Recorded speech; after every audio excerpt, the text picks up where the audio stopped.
First, I would like to say that I in no way condone video game emulation. I'm in no way implying that these products will make your legal classic video game experience much more awesome, and I want to note that many classic video games are available through legitimate means through online stores.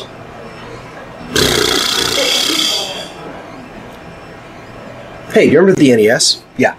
This is an NES controller. Classic dogbone from the rare top-loaded version. How about the N64? How about the Atari 2600, which no one wants to admit was basically the video game equivalent of cave paintings before the digital age of enlightenment brought on by Nintendo and Sega? Well, these are all controllers for your PC. Psych! That's right, even my burns are from the 80s and 90s. These are Retrolink classic controllers, distributed by Innex, the company that also sells retro game systems like the Retro Pocket Duo and the Super Retro Trio, which, by the way, are handy ways to play your old video games from their original pure cartridge forms. These, however, are replicas of classic game controllers turned into USB controllers, and they're at in exactly the opposite way. It doesn't matter what game you want to play.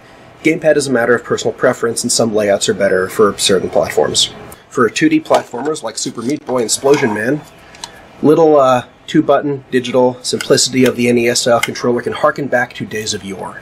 For classic arcade collections like the plethora of Atari titles you can get for PC, they get boring after 5 minutes. This is better than rigging up an actual Atari 2600 controller to your computer through a weird archaic adapter. And as for the N64 controller, I'm not saying you should emulate N64 games. These controllers are super old school. They're inexpensive, they're wired, and they have limited controls, but they might be all you need to play the games you need to play. My main go-to gamepad is a DualShock 4, either tethered with the DS4 tool, third-party driver and DirectX wrapper, or with the Controller Max Cronus Plus USB adapter, but that's a bit overkill for some games. When you want to dive into classic, genuinely retro gameplay, these are great to have around. For games that support the Xbox 360 gamepad and expect the 360 gamepad, you might have weird results. It's an easy fix. You can just download an Xbox 360 gamepad mapper, like X360 CE, and set it up to work with the preferred buttons and gamepad of your choice. Just remember that these old gamepads have fewer buttons, so you probably won't get every title to work. These aren't the same gamepads you had back in the day. They feel sturdy, they have all the same controls, and they seem to use the same or nearly identical molds for the casings, but they aren't the originals. Let's face it, the majority of the time you played with these, they were broken in and your hand was molded to them, and they were much smaller hands.